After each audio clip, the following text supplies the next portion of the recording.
वालेकुम स्टूडेंट्स, आज मैंने क्लास 10 मैथ्स एक्सरसाइज 2.6 को स्टार्ट करना है। इससे पहले मैं आप लोगों को सिंथेटिक डिवीज़न के बारे में थोड़ा सा बता देना चाहती थी, इसलिए मैंने ये पेज ओपन किया हुआ है। तो आपके पास पेज नंबर 35 है। तो अब मैं स्टार्ट करती हूँ। Synthetic division is the process of finding the quotient and remainder. तो सिंथेटिक डिवीज़न एक ऐसा प्रोसेस है जिसमें हम लोग कोशेंट और रिमाइंडर फाइंड करते हैं when a polynomial is divided by linear polynomial. जब एक पॉलिनोमियल को, पॉलिनोमियल में फैक्टर्स भी होते हैं जिसके पास एक्स की क्यूब भी हो सकती है, एक्स स्क्वायर भी हो सकता है, एक्स भी हो सकता है, तो इसकी पावर्स होती हैं। उसको हम लोग किससे डिवाइड करते हैं? लीनियर पॉलिनोमियल से। लीनियर किसे बोलते हैं? जिसमें एक्स माइनस टू यानी इसके पास ज़्यादा पावर 1 से ग्रेटर नहीं होती। तो स्टूडेंट्स, ये सिंथेटिक डिवीज़न ऐसे डिवीज़न को बोलते हैं, ऐसे प्रोसेस को बोलते हैं जिसमें हम लोग कोशेंट और रिमाइंडर फाइंड करते हैं व्हेन अ पॉलिनोमियल, जब एक पॉलिनोमियल को डिवाइड करते हैं लीनियर पॉलिनोमियल से, यानी एक्स की पावर 1 हाईएस्ट लीनियर पॉलिनोमियल में उसकी पावर होती है। In fact synthetic division is simply a shortcut of long division method. तो इसलिए हकीकत यह है कि सिंथेटिक डिवीज़न जो है वो शॉर्टकट मेथड है डिवीज़न के लॉन्ग मेथड को करने का। तो अब इसके बाद है, यहाँ पे एग्जांपल देख लेते हैं। Describe the synthetic division method. The method of synthetic division is describe through the following example. इसके एग्जांपल के तहत हमें ये डिवीज़न बताया हुआ है। तो using synthetic division divide the polynomial P x. ये पॉलिनोमियल दी, इसमें पावर देख लीजिए आप लोग। ये मुझे एक्स 4 भी दिया हुआ है पावर। तो उसके बाद मेरे पास है divided by x minus two. X minus two से डिवाइड हो रहा है। From divisor x minus a here a equal to 2। तो इसके लिए आप क्या कर सकते हैं? एक्स माइनस टू को 0 के बराबर रखें, एक्स इक्वल टू 2 आ जाएगा। तो इस तरह भी आप लोग कर सकते हैं, और ये ए इक्वल टू 2 भी आ जाएगा, सेम ही है। उसके बाद आप लोगों ने क्या करना है? Now write the coefficient of the dividend in a row with 0 as the coefficient of the missing power of x in the descending order as shown below. तो आप लोगों ने क्या करना है? हमें जो यहाँ पे वैल्यूज़ दी हुई हैं, आपने पॉलिनोमियल जो दिया हुआ है ये x4 है, x क्यूब है। तो आप लोगों ने पढ़ा होगा कि x4 3 2 यहाँ पे मिस है। तो 2 के लिए हम लोगों ने कोफिशिएंट क्या यूज़ किया? 0। इसको जब मैं अगेन मल्टीप्लाई करूँ तो मेरे पास अगेन वैल्यू 0 में आएगी, और हम यहाँ पे शो नहीं करते। तो मैंने यहाँ पे 0 से मल्टीप्लाई किया एक्स स्क्वायर को। तो मेरे पास क्योंकि मेरे पास ये फैक्टर यहाँ पे मिस था, तो इसके साथ हमने क्या कहा है? Now write the coefficient. हमने कोफिशिएंट लिखने ऑफ द डिवाइडेंट जो हमारे पास डिवाइड हो रही है in a row with 0 as the coefficient of the missing power of x. तो एक्स की जो पावर मिस है उनके लिए हम लोग कोफिशिएंट क्या लगाएंगे? 0 लगाएंगे in the descending order as shown below. तो डिसेंडिंग ऑर्डर किसे बोलते हैं? बड़े से छोटे की तरफ जाएंगे तो हम लोग 4 के बाद 3, 3 के बाद 2, 2 के बाद 1, इस तरह करके, और आखिर में कांस्टेंट। तो इस तरह हम लोगों ने वैल्यूज़ को अरेंज कर लेना है। उसके बाद हमारे पास है now write the coefficient of x from dividend in a row and a equal to 2 on the left side. अब आप लोगों ने क्या करना है? अब आपने 2 को, जो हमारे पास 2 आया था उसको मैं लेफ़्ट साइड पे लिखूँगी रो के, इस तरह करके आपने बार शो करनी है। देन हमारे पास जो कोफिशिएंट थे उसको मैंने लिखा है, यहाँ पे 5 आया है। देन यहाँ पे मेरे पास कोई भी कोफिशिएंट यूज़ नहीं है, तो इसकी जगह मैं 1 यूज़ करूँगी। और यहाँ पे मैंने क्या लिया था? 0। ये 3 -3 है, और ये मेरे पास 0, क्योंकि मेरे पास एक्स का, यहाँ पे मैं आपको दिखाती हूँ, ये मेरे पास क्या है? कांस्टेंट मेरे पास कोई वैल्यू नहीं थी, तो मैंने यहाँ पे 0 ले लिया। तो उसके बाद अब अपने क्या करना है? Right 5 the first coefficient. 5 को सबसे पहले लिखेंगे, उसके बाद 5 को मल्टीप्लाई करेंगे 2 से। मेरे पास क्या 5 को ना multiply 5 and 2 right the result 10 under the 1।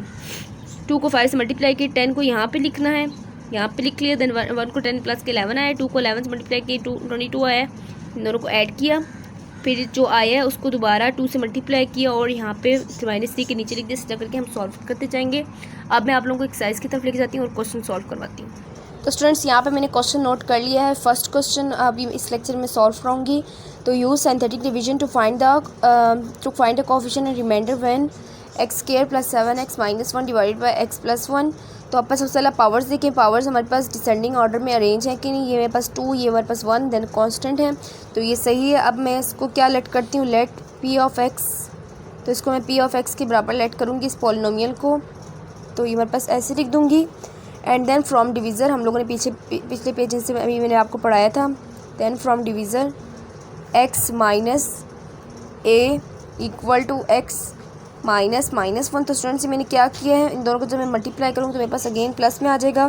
तो मैंने इसको 2 बार माइनस के साथ शो किया है एंड देन हमारे पास a = -1 आ जाएगा। इसको मैंने आपको सिंपली बताया कि आप लोग x + 1 को 0 के बराबर रखें तो हमारे पास x = -1 आ जाएगा। अब मैं क्या करूँगी, अब मैंने आपको जैसे बताया था कि यहाँ पे हम लोग इस तरह करके हमने लाइन शो किया था और यहाँ पे हम लिख देंगे -1 हमने लिख दिया है। और अब यहाँ पे कोफिशिएंट्स लिखेंगे और ये +7। और हमेशा ही बात याद रखिए कि कांस्टेंट टर्म को अपने यहाँ लिखना है।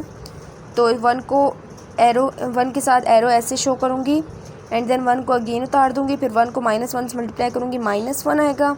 इन दोनों को जब मैं ऐड और सब्ट्रैक्ट करूँगी तो मेरे पास 6 आ जाएगा जो कि पॉजिटिव साइन के साथ रहेगा। तो 1 को -1 से किया तो मेरे पास -6 आ गया।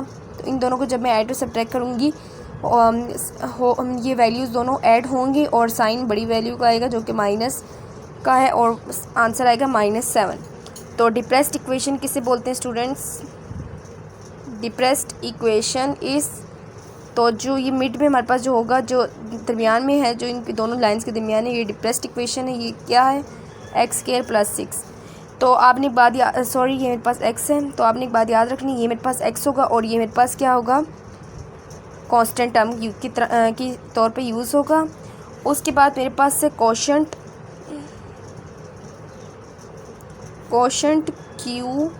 q of x = x + 6। हम इसको कोशेंट भी बोलते हैं, आपको पता होगा, जो डिवाइड हो जाते हैं और जो आखिर में बच जाता है उसको क्या बोलते हैं?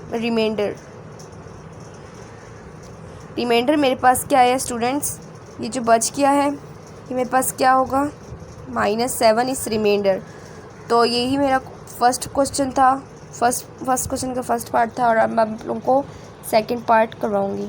तो स्टूडेंट्स सबसे पहले आपने इस पॉलिनोमियल को देखना है। इसमें आपके पास जो पावर दी हुई है ये 3 है, 2 यहाँ पे मिस है एंड देन 1 है, देन कांस्टेंट है। तो स्टूडेंट्स सबसे पहले आपने क्या करना है, p of x को बराबर लेट करना है और 4x³ - 5x + 15 इस तरह लिख देना है। एंड देन आप लोगों ने क्या करना है, जो पावर आपके पास मिस है उसको कोशेंट, उसका कोफिशिएंट किसके साथ शो करना है, +0x² - 5x + 15। आप लोग सोच रहे होंगे मैंने कहाँ से लाई है, मैंने आपको पिछले पेजेस में पढ़ाया था कि जो आपके पास पावर्स मिस होंगी उसको आपने कोफिशिएंट 0 के साथ शो करना है। एंड देन x = -3 मेरे पास कैसे है, x + 3 को 0 के बराबर रखा है, +3 राइट साइड पे शिफ्ट होकर -3 में कन्वर्ट हो गया। अब आप लोगों ने ऐसे ही लाइन शो करनी है, तो ये सीधी लाइन होनी चाहिए।